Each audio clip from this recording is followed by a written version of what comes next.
faster when you go up with a 6-foot chainsaw. So look at that.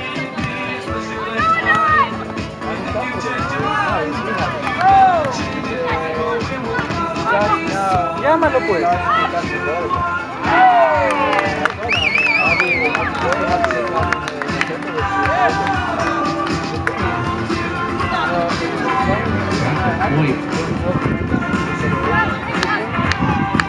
Looking like that ball might have gone over, but not quite. Again, all they need is a little piece on their side. It's a legal hit.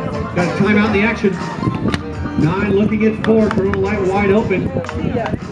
Ladies and gentlemen, let me tell you a couple of things you get if you get involved in the raffle. It's 1 ticket for $10, 3 for $25. All the money goes to our foundation, charity foundation, goes towards Seth Marsh. His children, he was unexpectedly died at a young age, so the money goes to an educational fund set up for his children. Seth Marsh was a big-time volleyball player down in Santa Monica, actually helped the AVP when it was struggling in the late 90s. Big-time, heck